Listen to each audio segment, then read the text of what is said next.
नमस्कार। आज हम लोग धनपत राय श्रीवास्तव जी के बारे में बात करेंगे, जिन्हें कि हम प्रेमचंद जी के नाम से भी जानते हैं। ये हिंदी और उर्दू भाषा के महान साहित्यकार थे।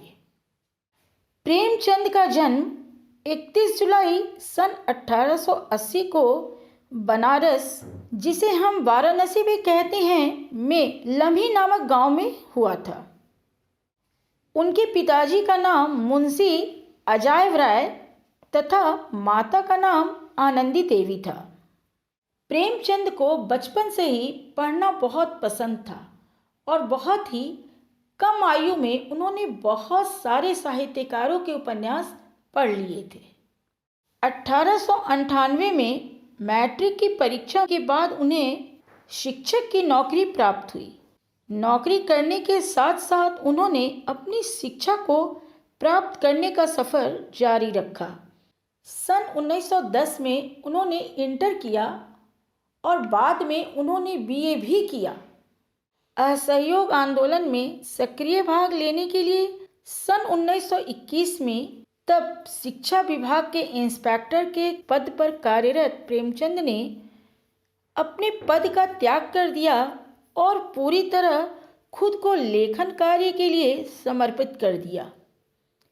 प्रेमचंद लेखन के शुरुआती दौर में नवाब राय के नाम से उर्दू में लिखते थे। उनके पहले उपन्यास, जो कि उर्दू भाषा में लिखा गया था, का नाम असरारे माविद है। सन 1908 में उनके प्रथम कहानी संग्रह, जिसका नाम सोजे वतन था, का प्रकाशन हुआ। देशभक्ति की बात कहने वाली कहानियाँ थी इस संग्रह में, और इस संग्रह पर अंग्रेज सरकार ने प्रतिबंध लगा दिया। इसके साथ इसके लेखक को भी भविष्य में लेखन कार्य न करने को कहा। अब क्या था, अगर उन्हें लेखन कार्य करना था तो उन्हें अपना कोई दूसरा नाम रखना था।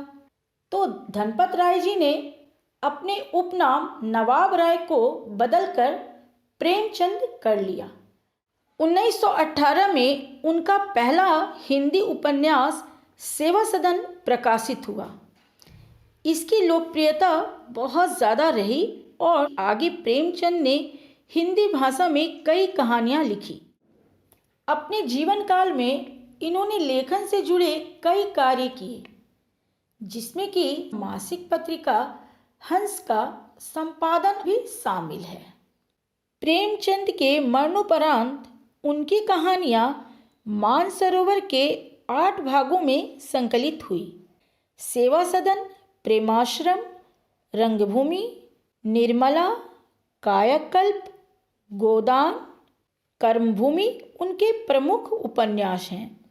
कथाओं के साथ साथ प्रेमचंद ने वैचारिक निबंध एवं अन्य प्रकार का गद्य लेखन भी किया। लंबी बीमारी से लड़ते हुए इस महान कथाकार का 8 अक्टूबर 1936 को देहांत हो गया।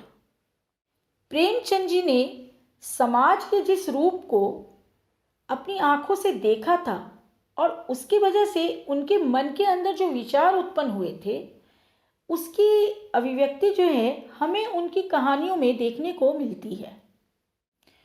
वह बहुत गंभीर और जटिल बातों को सरल भाषा में कहते थे।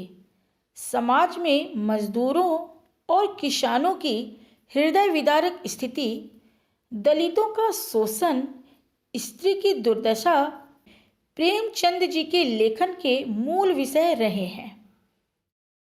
तो आज हमने प्रेमचंद जी के जीवन के बारे में काफ़ी कुछ जाना। साहित्य के संसार में धनपत राय और प्रेमचंद जी का योगदान अविस्मरणीय है और हमेशा रहेगा। आज की इस वीडियो को देखने के लिए आपका हार्दिक धन्यवाद।